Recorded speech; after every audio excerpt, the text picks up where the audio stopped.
So it's roughly the summer, late summer, early fall of 2003. The Lord has moved us on from Kentwood. We're moving up to McKinney. Kevin has started his freshman year at Lucas Christian Academy.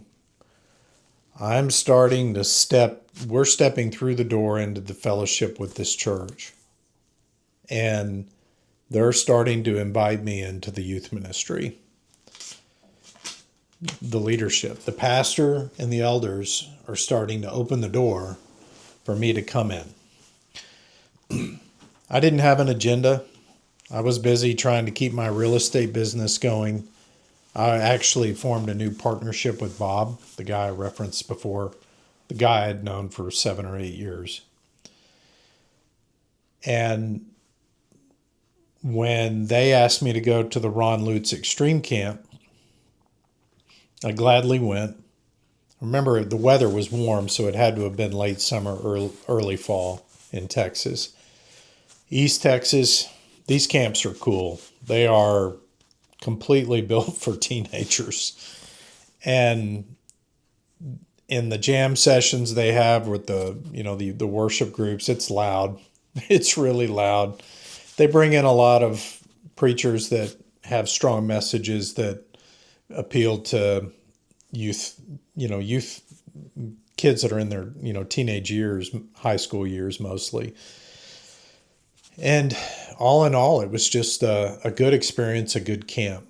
And one part of the camp time is that these kids, you have, as a youth pastor or youth leader, you have ministry time with your own kids. Every day is very closely scheduled. When you get up, when you eat breakfast, when you have free time, prayer time, Bible study, when you go play games and do ropes courses and all kinds of really neat things. And times of ministry, times of worship in the evening, the day's very busy. And you also have times where you meet with your youth group for your own ministry time and just seeing what God is doing in the lives of your students while you're there. We had one particular night of ministry. I think it was a day or two before we left the camp. I think the camp was about a week long,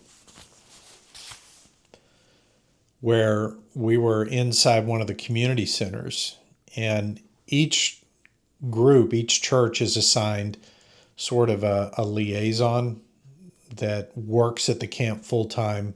They're usually college age kids or people in their 20s. And they sort of make sure that you get fully assimilated into the camp flow, that you're where you need to be on time. And if you need anything, you go through them. Well, in tow with us, I also had a couple of guys that were interns in the youth program that were seminary students, and they were with us, me specifically, that went to Christ for the Nations in Dallas, in South Dallas. And so they're there to just kind of be a part of what we're doing and help out if we need anything and participate and escort and keep an eye on the kids. So there's a lot of eyes on these kids. There's a lot of eyes on what we're doing. And this one night in particular, we were meeting with our group, our youth group, and we were standing in a circle in one of the buildings on the campus. We were inside. And I remember one of the girls in the group, young girl, she was about 16 years old. She asked for prayer because her parents had been divorced, and she asked for some prayer to help her with her mom. She was living with her mom.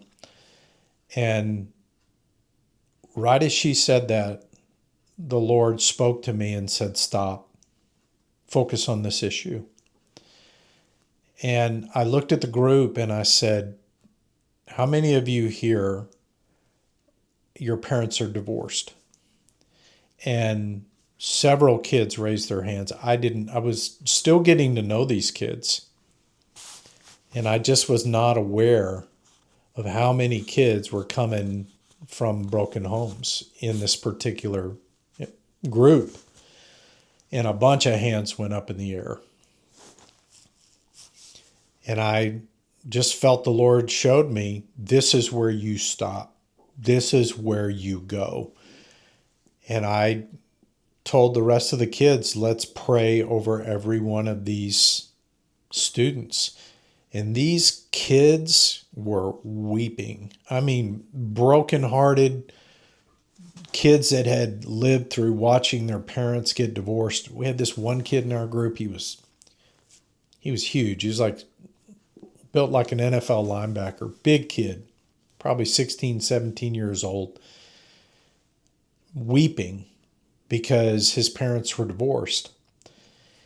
What the Lord did was he stopped and he cured the brokenhearted. And what was strange, not strange, but what was unique about it was the interns that I was with and the liaison that was there almost as an intern as well.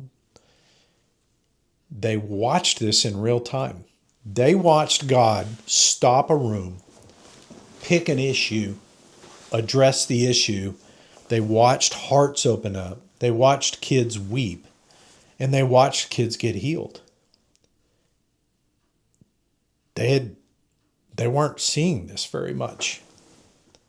They were not seeing this type of ministry occur on a regular basis.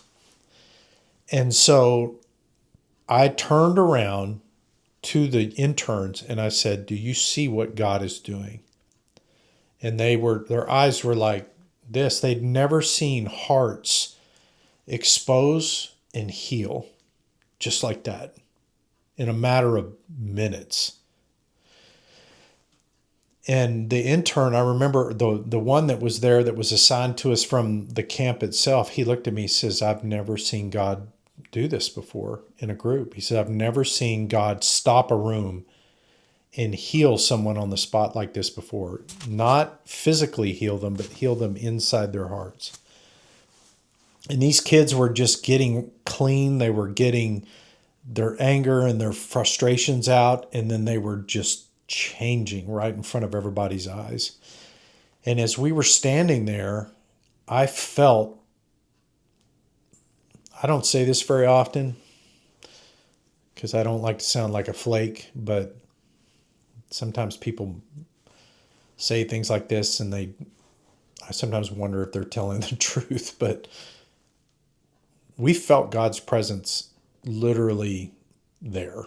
You felt the temperature, just like the night I was baptized in the Spirit, we felt the temperature in the room go up. I felt it get very warm all around us. And so the interns that we were with got a chance to watch. The kids that we were with got a chance to get healed. The week at the camp went very well for us. It went well. So when we came back to Southside Church in Dallas a week later, all this was reported back to the elders and the pastor by myself and the primary intern from Christ for the Nations. We sat down with the senior pastor and told him everything that had happened. And this just caused things to continue to move forward for us at Southside Church. They sat me down within, I don't know, a month or so, and they looked at me and they said, we are praying. The senior pastor told me this. He said, we're praying about you taking the youth ministry position at this church. And he said, but not only that, he said, I want you to consider becoming the associate pastor of this church in the future if things continue to evolve. That wasn't necessarily my ambition. I wasn't looking for that because the Lord had spoken to me and told me to get into real estate. And I had been in real estate by this point for, I think, a couple of years. And the Lord had shown me that I was going to do this for 7 years. And so my primary focus was really on the business itself and just taking care of my family. It wasn't really on trying to make ministry a job. I wasn't looking for a paycheck or anything like that in it. And so all this stuff was just kind of showing up. It was just showing up.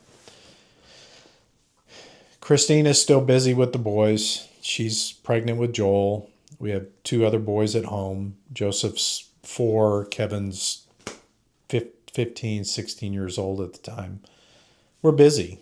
And this church was about a 30 to 45 minute drive from our house.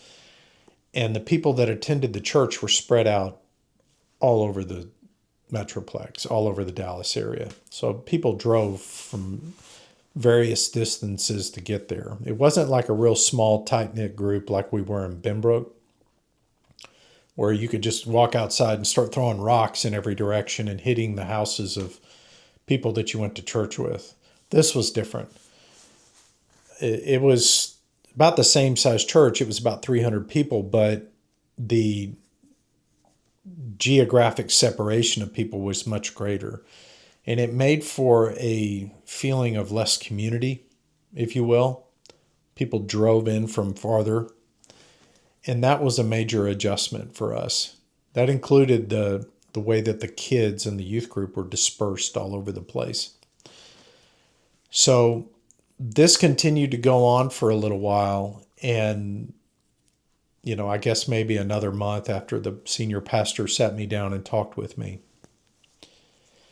And then he called me up one day and said, would you come in and talk with me? The elders and I have made a decision about the youth ministry and we want to talk to you. I said, sure. So I drove up to the church. I met him at the office. And he said, we've been praying about it and we just don't feel like you're the one for this job. And I said, that's okay. I honestly wasn't really expecting it.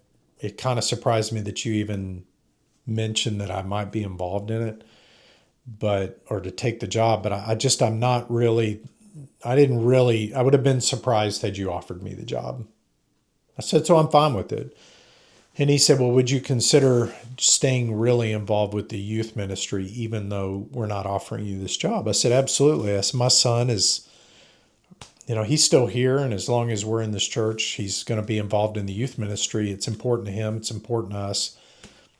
We're just here, we're taking it one day at a time. I have no personal ambition. I'm not preaching Christ out of envy or rivalry. I'm just here to see what the Lord is doing with my kid, our kid, and I'm just here to be a part of whatever else that means. It doesn't really, I don't have an agenda. And it's like you could just sense the relief on him because I wasn't fighting him on it. I wasn't expressing disappointment. I didn't have any questions. I just let him say what he felt like he needed to say. And I said, okay, sounds good. And I literally was not upset. So the youth ministry continued to go on, and they went on this hunt for the guy, the big name guy. And all the while this is happening, I'm still very actively ministering in the youth. I'm preaching on Wednesday nights. They are asking us to kind of get involved with various things in the Sunday services and various capacities.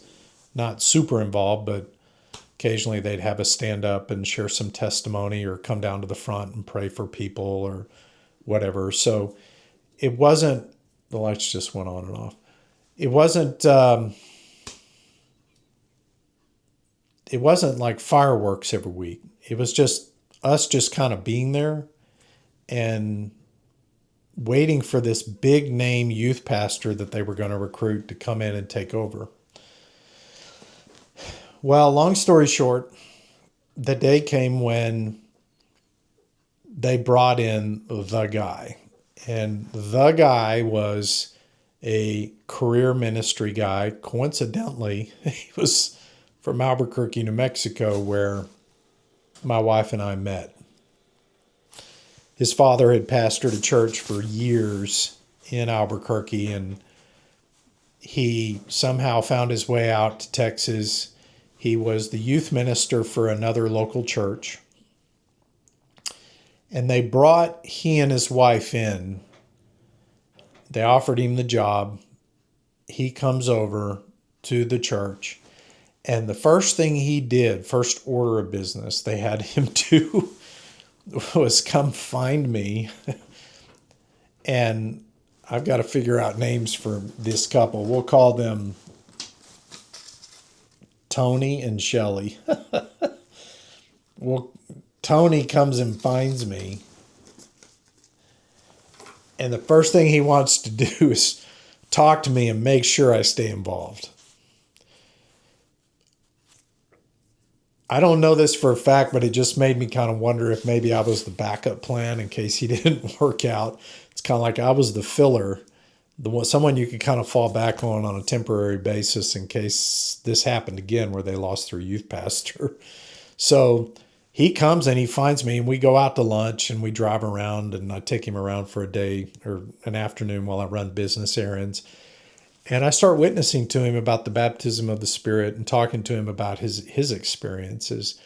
Come to find out, this guy's pretty much Baptist.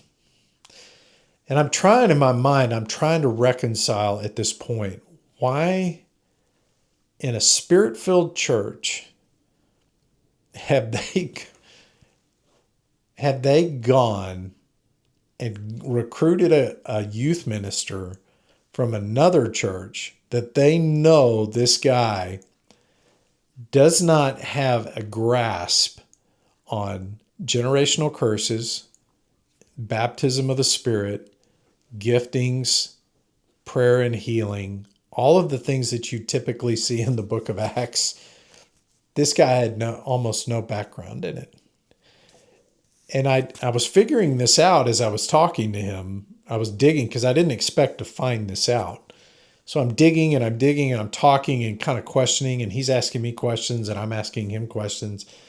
And long story short, I'm realizing they just brought in someone that doesn't really have their level of ascension as a charismatic, Spirit-filled church. And I'm asking myself, why have they done this? I didn't openly ask the question. In the back of my mind, I'm asking myself, why did you just, as a congregation, maybe there's something going on here I just don't understand.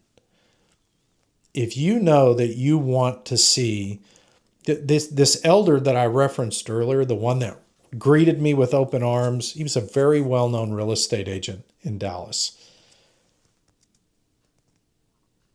His mom for years, was the number one real estate agent for the largest real estate agency in the country. She and her husband were known all over the city. She and her husband were known all over the country. And he was the son of this family. He's an elder in this church, and he's privately confiding in me that he's very frustrated with the direction that this church has taken because there's a war behind the scenes with the elders. One of the elders is trying to take this church, coincidentally, in the direction of the Bill Hybels model. Remember when I referenced Willow Bend, where I got born again and went there for a year or so, and then I got baptized in the Spirit and I got rejected and they wouldn't send me to seminary because I received the baptism of the Spirit? They were a Bill Hybels community church. And behind the scenes, you had an elder that was subscribing to this and trying to pull this church in that direction. And then you had this other elder that I referenced that I had a lot in common with from a spiritual perspective. He believed in the power of God. He believed in healings. He believed that these things were necessary for spiritual growth. I did too. And he's privately confiding in me that this church has sort of lost its way. And if you really read between the lines, what you start to understand is that the elders are starting to pull. There's a tug of war going on behind the scenes for which direction this church is really going to go in. Is it going to stick with its roots that it started with 7 or 8 years prior? Or is it going to go the seeker church route, which if you've ever been to one of these churches, you know one thing is for certain. They swim in the shallow end of the pool. Look, there needs to be a shallow end of the pool. And then there needs to be a deep end of the pool. In your pool, you need to have a shallow end with steps that you slowly, gradually move into. And then you need to have an intermediate space. And then you need to have a space that's so deep that your feet don't touch the bottom. You need all of it. When you try to make it one giant kiddie pool, you're not going to draw in anything but children. You're never going to have anybody but an infant or a small child swimming in that pool. But at the same time, the pool can't be so deep and so dark that you can get lost in the parts of it and it becomes dangerous. You have to have a balance and flow of maturity and how the word is dispensed, but you can't deny the giftings of the Spirit in the process of growth in people's lives. Ephesians is very clear about this. 1 Corinthians is very clear about this. You need to allow people to grow. The entire book of Acts is a reference point. In this church, I am finding out as they're hiring pretty much a cool, hip Baptist pastor and I came to the Lord in a Baptist church. My grandmother was a Baptist. It's not an anti-Baptist speech, but we need to go from faith to faith. And in the process of going from faith to faith, we need to enter into everything that the Lord has called us to enter into. If you've gotten to the point as an assembly where you're Spirit-filled, you need to stay Spirit-filled without being flaky, without getting into the charismatic chaos culture. Which I'm going to get into that. I've got a whole video I'm going to talk about a church I preached at in Arlington about a year after this whole experience. I will give you a point of reference for charismatic chaos. It's happening a lot. And I understand the concern that people have about the way that the kingdom of God is presented. But there's a side that your pendulum can swing to where you go too far in the other direction and you abandon your foundation and you abandon your roots. And you shouldn't do that. And that's exactly what this church was starting to do. The subsequent result of all of this in years following after we will have moved on is a high rate of divorce. There were a very high number of people that were well known in this congregation that for one reason or another, their marriages never survived. I think a lot of it had to do with the fact that they got away from their roots. As an assembly and as a congregation, they did not equip the saints for the work of the ministry. They did not equip the saints for everything that they needed to have to journey forward. They got away from it. They took the bait, and for a long period of time, they tried to conduct themselves in a way that was unoffensive. And so they completely removed prophecy from the congregation. They got way far away from the things that got them to the point that they were at. They started to gravitate away from. And the sign for us that this was happening and that there was a war behind the scenes, which was confirmed for me by one of the elders. Let's say not a war, maybe a disagreement, was that they brought in a youth pastor that had his own generational curses that had not been severed. In the next video, I'm going to tell you about the last 90 days that we ministered in the church, the last 90 days where I walked hand in glove. It's probably 120 days. I walked hand in glove with the youth pastor, and how things went really well for a huge spurt. and then how personal ambition took over and destroyed everything God was doing. I'm going to do that in the next video.